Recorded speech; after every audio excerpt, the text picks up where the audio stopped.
झारखंड के डीजीपी अनुराग गुप्ता पर नेता प्रतिपक्ष बाबूलाल मरांडी हमलावर, कहा रिटायरमेंट के बाद पद पर काबिज डीजीपी।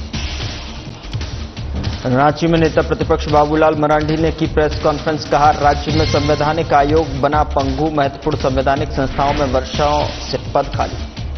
पटना जंक्शन पहुंचे रेल मंत्री अश्विनी वैष्णव, जमालपुर रेल इंजन कारखाना का किया निरीक्षण, संबंधित अधिकारियों को दिए निर्देश। जमशेदपुर में बीजेपी ने सेना के सम्मान में निकाली तिरंगा यात्रा, पूर्व सीएम चंपाई सोरेन की अगुवाई में सैकड़ों की संख्या में महिला पुरुष रहे मौजूद। देश भर में उमड़ रहा देशभक्ति का सैलाब, जामताड़ा में निकाली गई भव्य तिरंगा यात्रा।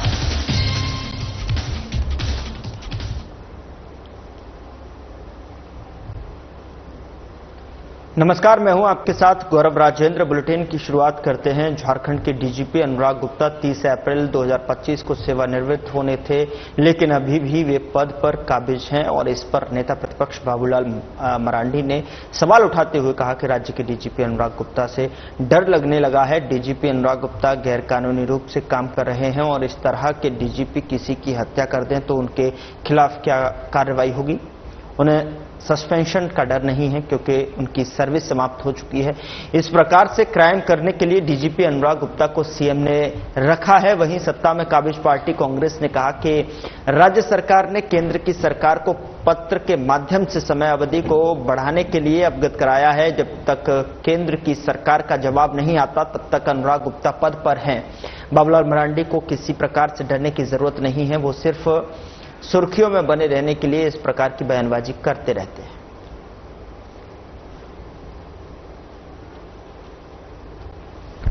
काम है सरकार को और जनता को, सरकार को सचेत करना, सरकार के गलत कामों को जनता के बीच लेकर के जाना। मैं जाता हूं और आज भी मैं कह रहा हूं, जहां तक आपने डीजी की बात किया तो मैं कहता हूं आज भी इलीगल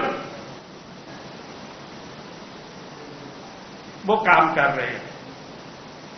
मुझे आज तो हमें भी डर लगने लगा, अगर इस प्रकार के डीजीपी किसी को हत्या भी कर दे तो उनको क्या कार्रवाई उनके ऊपर हो सकता है। ना उनको सस्पेंशन की डर है क्योंकि उनका तो सर्विस ही समाप्त हो गया।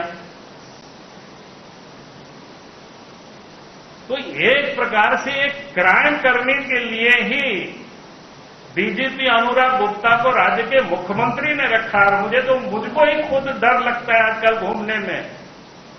क्या पता है कि कहां किसे हमला करवा देंगे, कि कौन रेस्पॉन्सिबल होंगे इसके लिए। राज्य के मुख्यमंत्री को इसकी बतानी चाहिए कि ऐसा व्यक्ति को जब कोई लीगल नहीं है और फिर उसके बाद वो डीजीपी के पद पर बैठ करके काम करे तो ये आश्चर्य है।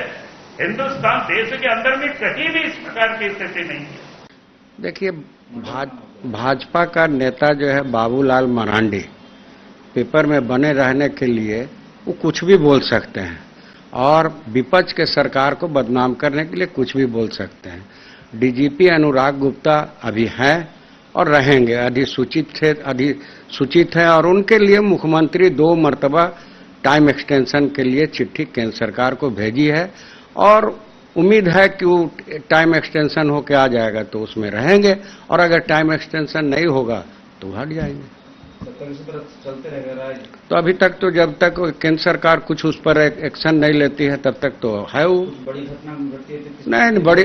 देखिए, पूरी डीजीपी पूरा काम कर रहा है, पुलिस का हर काम कर रहा है, सारे लोग उसको मान रहे हैं, पुलिस का डीजीपी मान रहे हैं, तो उसमें कहाँ दिक्कत कुछ है। अरे भाई, तो आपको मैं तो बोला कि टेक्निकल एरर है। जब मुख्यमंत्री उनको 2 मरतबा एक्सटेंशन के लिए चिट्ठी भेजे हैं केंद्र सरकार को, तो उस पर क्या जवाब आता है उस पर डिपेंड कर।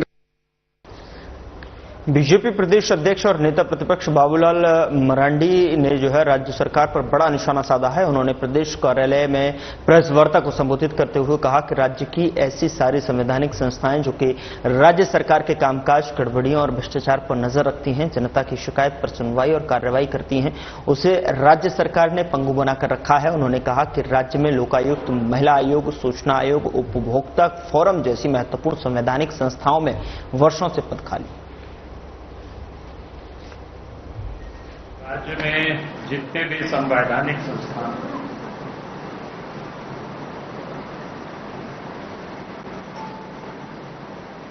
जिसके गठन होने से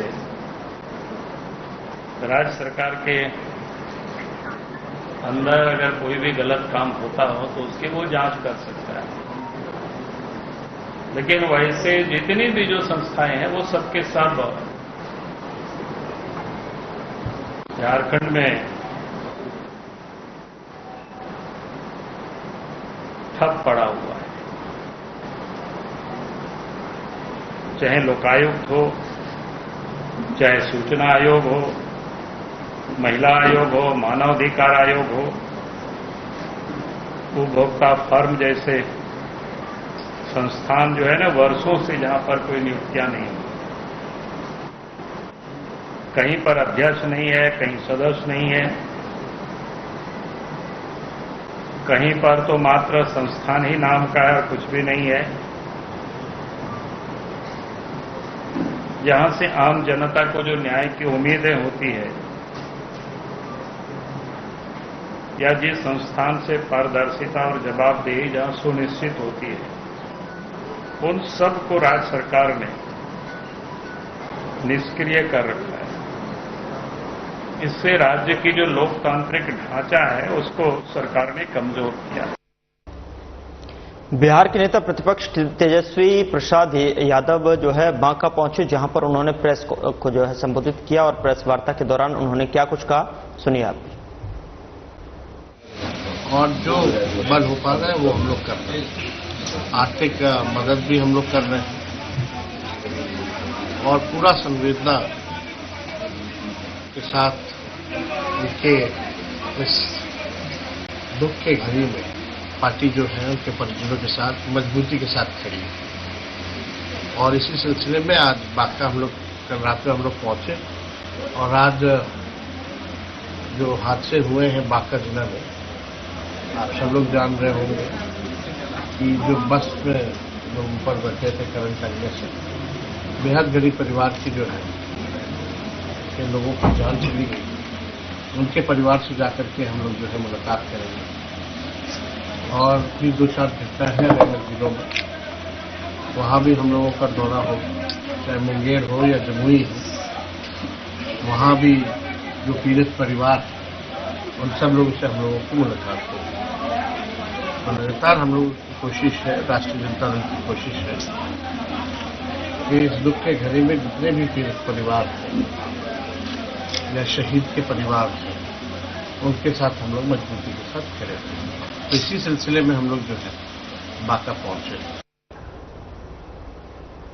रेल मंत्री अश्विनी वैष्णव के इंस्पेक्शन कार से जमालपुर जाने के क्रम में पटना जंक्शन पहुंचे, जहां पर सांसद सह केंद्रीय मंत्री ललन सिंह, बिहार सरकार के उप मुख्यमंत्री विजय कुमार सिंह और उप मुख्यमंत्री सम्राट चौधरी सहित रेलवे के अधिकारियों ने उनका स्वागत किया है। बताया गया कि रेल मंत्री अश्विनी वैष्णव ने जमालपुर पहुंचकर रेल इंजन कारखाना जमालपुर का निरीक्षण किया और मौके पर संबंधित अधिकारियों को दिशा निर्देश दिए और साथ ही जमालपुर रेलवे कारखाना में कार्यरत कर्मचारियों से मुलाकात भी की।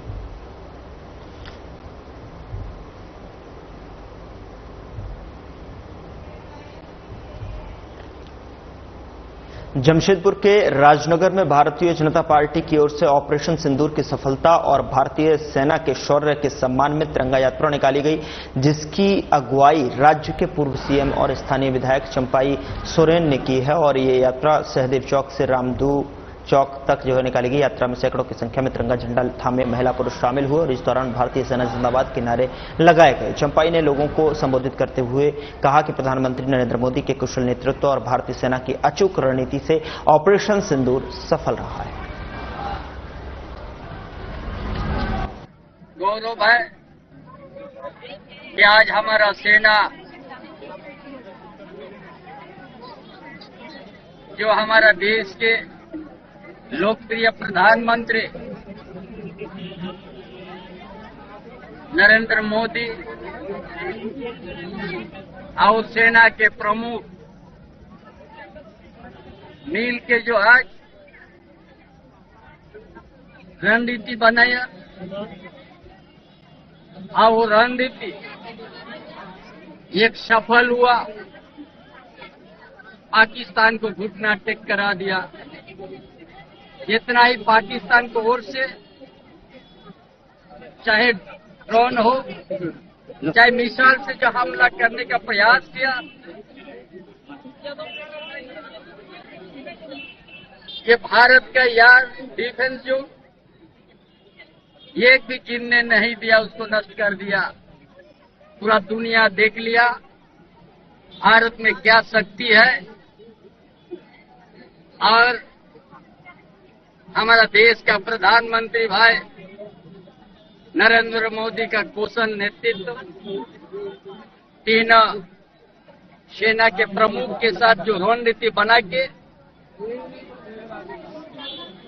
मुंह तोड़ जवाब दिया, जो आतंकवाद भारत के बेटी जो सिंदूर मिटाने का काम किया था, उसका जवाब पाकिस्तान याद रखेगा।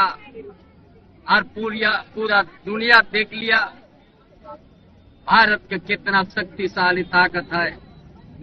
इसलिए आज तिरंगा यात्रा निकाल के भारत के सेना को सलाम, हम सब गौरव है।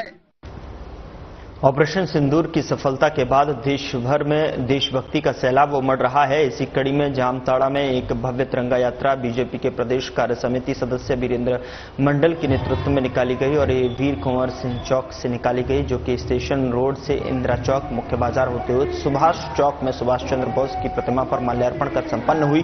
इस तिरंगा यात्रा में पूर्व सैनिक, हजारों की संख्या में कार्यकर्ता, नगर के गणमान्य लोग शामिल हुए और वहीं यात्रा के दौरान आतंकवाद और पाकिस्तान के विरोध में जमकर नारेबाजी की गई।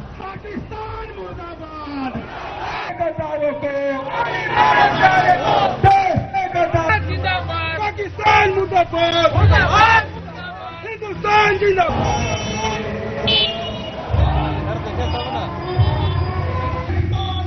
जम्मू कश्मीर के पहलगाम में आतंकवादियों ने जिस प्रकार से हमारे देश के निरीह लोगों को एक तरह से क्रूरतापूर्वक जो है पर्यटकों के साथ जो हत्या किया था, उसको लेकर के देश के यशस्वी प्रधानमंत्री आदरणीय नरेंद्र भाई मोदी जी ने ऑपरेशन सिंदूर चलाया और ऑपरेशन सिंदूर के माध्यम से अपने देश के सैनिकों ने पाकिस्तान में घुस करके पाकिस्तान के जो आतंकी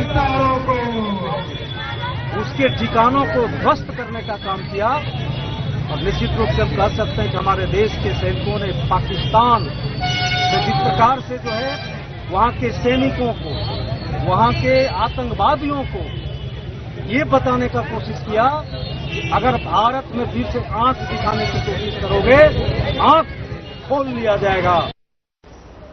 सरायकेला के राजनगर में बोंगबोंगा नदी पर बना डायवर्जन बह गया और आपको बता दें कि डायवर्जन बह जाने के कारण राजनगर कटाटा के जुगसलाई से सीधा संपर्क टूट गया, जिसके कारण उच्च मार्ग पर जो है चलने वाले लोगों को 5 किलोमीटर से ज्यादा सफर तय करना पड़ा और इधर डायवर्जन बहने से कई वाहन भी फंस गए। इसे लेकर जो स्थानीय लोगों सहित जो है उस मार्ग पर आवागमन करने वाले में जो है नाराजगी देखी जा रही है। जमशेदपुर से कहाँ जा रहे हैं? हम गांव जा रहे हैं। कितना दिक्कत हो रहा है पुलिया टूटने से? बहुत दिक्कत हो रहा है। पहले हम लोग वहाँ वो रोड से आना जाना करते थे, अभी वो रोड से आना जाना करने नहीं सक रहे हैं। अभी इधर से आना जाना 4 चक्का लेकर के अगर मान ली कहीं जाते हैं तो हम लोग को बहुत दिक्कत हो रहा है। अब जल्दी बनना चाहिए। कब से हम लोग देख रहे हैं ये रोड ऐसे कब से बन रहा है पता नहीं उनने से क्या असुविधा हो रहा है पब्लिक को आने जाने में। लूज काम कर रहा है, अभी धीरे धीरे काम कर रहा है।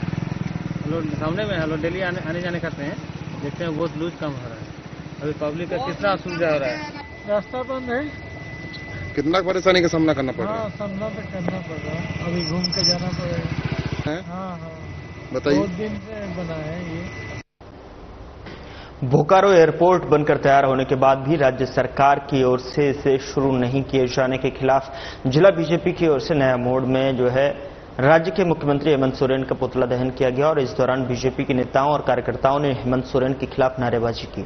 कल झारखंड मुक्ति मोर्चा की ओर से धनबाद के बीजेपी सांसद को बोकारो विरोधी बताकर पुतला दहन किया गया था और इसका कारण जो है धनबाद के सांसद की तरफ से धनबाद में हवाई अड्डा निर्माण को लेकर केंद्रीय नागरिक उड्डयन मंत्री से जो है को मांग पत्र देना था और बीजेपी के जिला अध्यक्ष जयदेव राय ने कहा कि झारखंड सरकार बोकारो हवाई अड्डे को शुरू नहीं कर रही है। केंद्र सरकार की ओर से इसके निर्माण में राशि दे दी गई है। राज्य सरकार की ओर से फायर ब्रिगेड की गाड़ी, एम्बुलेंस, सातनपुर पहाड़ में लाइट और बूचड़ खानों को हटाना है, लेकिन सरकार की ओर से ये कार्य नहीं किया जा रहा है। इसको लेकर आज पुतला दहन किया गया। भारतीय जनता पार्टी बोकारो जिला के तत्वाधान में झारखंड के मुख्यमंत्री माननीय हेमंत सोरेन जी का पुतला दहन किया गया, जो कि आप लोग को मालूम होगा कि जो यहाँ का एयरपोर्ट है वो लगभग बन के तैयार है। केंद्र सरकार के टोटल योजना लागू हो चुका है, खाली स्टेट सरकार के चलते एयरपोर्ट रुका हुआ है। स्टेट सरकार ना एम्बुलेंस दे रही है, ना फायर ब्रिगेड दे रही है, ना स्ट्रीट लाइट लगा रही है, और न ही कि जो आपके बगल में बूचड़ खाना है उसको हटा रही है, जिसके चलते रोक लगा हुआ है। मैं आप लोग के जरिए से झारखंड के सरकार से मांग करूंगा कि ये जल्दी चालू करे और एयरपोर्ट चालू हो जाए। खबर मसौड़ी से है, जहां पर पटना गया रेलखंड का तारेगना स्टेशन का प्लेटफॉर्म नंबर 1 साइकिल स्टैंड बनकर रह गया है। आखिर किसके आदेश पर प्रत्येक दिन प्लेटफॉर्म पर जंजीर से बांधकर साइकिल लगाई जा रही हैं, जिसे आप तस्वीरों में साफ देख सकते हैं कि किस तरह से जंजीरों से साइकिल बांधकर प्लेटफॉर्म पर लगाया जा रहा है। लेकिन सबसे बड़ी बात यह है कि इन सबों से जीआरपी बेखबर है। क्या सिर्फ मूक दर्शक बनकर रह गई है?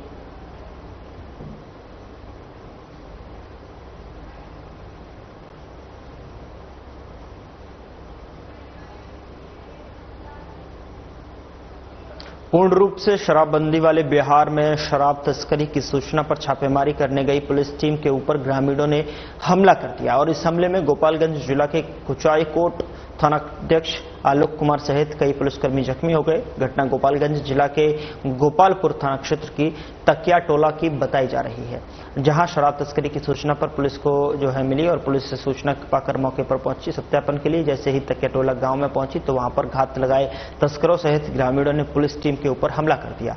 घटना की सूचना मिलने के बाद में सदर एसडीपीओ प्रांजल सहित कई थाने की पुलिस घटनास्थल पर पहुंचकर पूरे मामले की जांच पड़ताल कर रही है। 8 बजे के बीच में गोपालपुर थाने के अहिरौली दुगौली पंचायत के तकिया टोला में शराब की सूचना मिला था, तो उसी को लेकर के रेड किया गया था। तो रेड में यहाँ के ग्रामीणों के द्वारा पुलिस की टीम पर अटैक किया गया, जिसमें कुचाईकोट थानाध्यक्ष को चोट लगी है। बाकी हम लोगों ने इसमें जो लोग घटना में शामिल थे उनमें से मेन 6 लोगों की गिरफ्तारी की है और हमारी टीम अभी इसी गाँव में कैंप कर रही है और अलग अलग बिंदुओं पर जाँच कर रही है। उधर बोकारो बार एसोसिएशन के परिसर में शुक्रवार देर शाम एक मारपीट की घटना सामने आई है, जहां पर बार एसोसिएशन के पदाधिकारी प्रेम कुमार की ओर से कार्यकारिणी सदस्य अतुल कुमार पर कथित तौर पर जानलेवा हमला किया गया। इस हमले में अतुल कुमार से घायल हो गए हैं और आपको बता दें कि घटना के बाद सिटी थाना में प्रेम कुमार के खिलाफ प्राथमिकी दर्ज कराई गई है। जानकारी के अनुसार बार एसोसिएशन के कार्यालय में किसी बात को लेकर प्रेम कुमार और अतुल कुमार के बीच में तीखी नोकझोंक हुई, जो देखते ही देखते हिंसक रूप में बदल गई। प्रत्यक्षदर्शियों के मुताबिक प्रेम कुमार ने अतुल कुमार पर हमला कर दिया, उनके कोट को भी फाड़ दिया गया और इसको लेकर पीड़ित अधिवक्ता के साथ में सभी लोग थाने पहुंचे। लिखित शिकायत दी गई। पुलिस ने मामला दर्ज कर विधि सम्मत कार्रवाई करने की बात कही है। घटना के दुर्भाग्यपूर्ण बताया है। वहीं अधिवक्ताओं ने भी इस घटना की निंदा की है। हालांकि अधिवक्ताओं के बीच में समझौता होने की भी बात सामने आ रही है। आपा खो के अपना गरम नहीं दिखा रहे थे। आपा खोने के बाद तो कोई मौका नहीं चाहिए, लड़ने का कोई बहाना थोड़ी ना होता है। कुछ पुराना खुन्नस होगा, हाँ चला दिए। मतलब कुछ बोल रहे होंगे ना आपको? बातों में लड़ाई झगड़ा कर रहे हैं। कहाँ पे हुआ ये घटना? कहाँ पे हुआ? बार कैंपस के अंदर हुआ और कोई वकील नहीं बचाना है आपको? वकील सब देख रहे थे। बार के पदाधिकारियों में आपस में भिड़ंत हो गया किसी को बात को लेकर और दोनों पक्ष से मारपीट हुई है। क्या किसके किसके बीच मारपीट हुई और क्यों हुआ? हमारे लाइब्रेरियन हैं प्रेम कुमार जी और कार्यकारिणी सदस्य अतुल कुमार जी हैं, उन्हीं दोनों के बीच लड़ाई हुई है। क्या विवाद हुआ? क्यों विवाद? कुछ ऑफिशियल होगा, उसी अथी पर विवाद हुआ, बकझक हुआ। अब जब मारपीट बदल गया। कुमार नाम का अधिवक्ता द्वारा एक अभी आवेदन दिया गया कि कैंपस में प्रेम कुमार के द्वारा उनके साथ मारपीट किया गया है और आवेदन दिया गया है। अभी हम लोग विधि सम्मत जो भी कार्रवाई होगा हम लोग करेंगे। इनके द्वारा लिखित आवेदन दिया गया है कि प्रेम कुमार के द्वारा मेरे साथ ये लपड़ थपड़ किया और हमारा कोट फाड़ दिया। भूमि विवाद की जांच करने गई वाल्मीकि नगर थाना की पुलिस पर मारपीट का आरोप लगा है। पुलिस की ओर से की गई मारपीट का वीडियो क्षेत्र में वायरल है। बता दें कि वीडियो वायरल होने के बाद पुलिस की किरकिरी हो रही है। वहीं पीड़ित ने ऑनलाइन शिकायत दर्ज कर न्याय की गुहार लगाई है। मामला दर्ज होने के बाद में पुलिस जांच में जुट गई है। यह पूरा मामला वाल्मीकि नगर थाना क्षेत्र के हवाई अड्डा इलाके का बताया जा रहा है। वैसे साधना प्लस न्यूज इस वायरल वीडियो की पुष्टि नहीं करता है। मेरा घर हवाई अड्डा चौक पड़ता है। वाल्मीकि नगर थाना के कुछ स्टाफ आए, थाना प्रभारी आकर घर पर हल्ला वल्ला करने लगे। मैं सुबह हुआ था, सोकर उठे तो पूछा क्या बात है, तो वहीं में घींच के हमको लगा मारने लोग। मैं घर में भागा, घर में घुस गए, सामान में छीट छाट दिए और उसमें 10,000 रुपये रखे थे टेबल पर, वो हमारा निकाल लिए लोग और धमकी देने शराब में हथियार में खुशी में केस में तुमको फंसा के जिंदगी भर जेल में सरा देंगे। कौन मारा आपको? हमको नवलेश कुमार मारा है, विनय कुमार है जो फर्ज से पैसा निकाले है।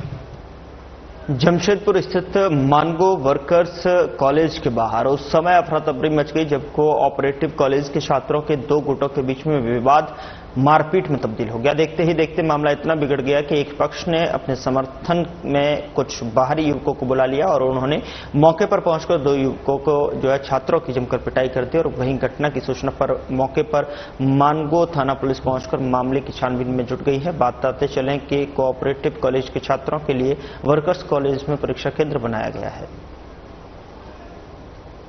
वहाँ हो रहा है, हम लोग आए देखे एक लड़का है, उसका कॉलेज का विद्यार्थी है, तो हम लोग लेके जा रहे हैं। अभी उस प्रकार का चोट नहीं लगा, देखिए हम लोग नहीं पता, पर उसको पूछे तो इससे हमने बताया इलाज के लिए भेजेंगे। ये लोग क्या करने आया था यहाँ पर? ये लोग एग्जाम दिए के निकल रहा है। अच्छा, उसी में मारपीट हुआ ना? उसी के लिए एग्जाम देने लोग आया था। जमशेदपुर के सोनारी थाना क्षेत्र में एक नाबालिग के साथ दो युवकों ने दुष्कर्म किया और घटना के साथ संबंध में बताया गया कि दोनों युवकों ने नाबालिग को एक निर्माणाधीन मकान में ले जाकर जान से मारने की धमकी देकर घटना को अंजाम दिया था। घटना के बाद पीड़ित युवती ने अपने परिजनों के साथ में सोनारी थाना जाकर शिकायत दर्ज करवाई है, जिसके बाद जो है सोनारी पुलिस ने त्वरित कार्रवाई करते हुए आरोपी युवक को 12 घंटे में ही गिरफ्तार कर लिया। इस संबंध में जो प्राथमिकी दर्ज की गई है सोनारी थाना अंतर्गत, तो एक नाबालिग व्यक्ति के साथ दो सोनारी क्षेत्र के ही युवकों के द्वारा फोन करके और उनको बुला के और उनके साथ दुष्कर्म करने की घटना की शिकायत की गई। शिकायत के आलोक में प्रारंभिक जांच में उस आरोप को सत्य पाया गया। तदुपरांत दोनों आरोपित युवकों को सोनारी थाना पुलिस के द्वारा तत्परतापूर्वक कार्रवाई करते हुए 10 से 12 घंटे के अंदर गिरफ्तार किया गया और विधिक प्रक्रिया का पालन करते हुए उनको न्यायिक अभिरक्षा में भेज दिया गया है। नाबालिगों की ओर से आत्महत्या एक बड़ी समस्या और चिंता का विषय बनकर समाज के सामने खड़ा हो गया है और ताजा मामला चास थाना क्षेत्र के रामनगर कॉलोनी के सामने का बताया जा रहा है, जहां एक 13 वर्षीय किशोरी ने घर के स्टोर रूम में दुपट्टे से झूलकर आत्महत्या कर ली। परिजनों का कहना है कि घर में किसी तरह का विवाद नहीं था। कल रात को खाना खाने के बाद में सभी लोग जब घर में सो गए, उसके बाद सुबह देखा कि स्टोर रूम में उनकी बेटी झूल रही है। वही घटना की सूचना मिलने के बाद में मौके पर पहुंची चास पुलिस शव को पोस्टमार्टम के लिए भेजकर आगे की जांच में जुट गई है। पता नहीं, हम लोग बस कल खाना वाना बनाए रात में हम लोग खाए, बर्तन वही तो उसका सुबह उठे तो देखे क्या तो हम रोने लगे। क्या की थी? फांसी लगा ली, सुसाइड की। क्या? दुपट्टा से। कितना साल वो था? 13 साल। क्या नाम था? गुड़िया कुमारी। कौन स्कूल पढ़ते थे? Middle school Chasu. क्या हुआ था? कुछ झगड़ा झंझट कुछ हुआ था? नहीं, ऐसा तो कुछ नहीं हुआ। रामनगर कॉलोनी में यहाँ घटना का पता चला कि एक किशोरी जो है आत्महत्या किया है उस संबंध में जानकारी मिलने के बाद घटनास्थल पर यहाँ पहुंचे और मृतिका का जो है उसका परिवार से पूछताछ किया गया, ज्ञान लिया गया। उसके द्वारा बताया गया कि हम लोग सुबह 7:30 बजे के आसपास में जब देखा तो मेरी बच्ची जो है गले में फंदा उसके लगा हुआ था दुपट्टा का। उसके बाद हम लोग जो है पुलिस प्रशासन के सहयोग से वहाँ बॉडी को उसको उतारे और उसके बाद पुलिस जो है आने के बाद उसका पोस्टमार्टम की प्रक्रिया के लिए जो है सारा प्रक्रिया पूरा करने के बाद उसको अस्पताल बॉडी को भेजा गया। फिलहाल बुलेटिन में इतना ही। नमस्कार।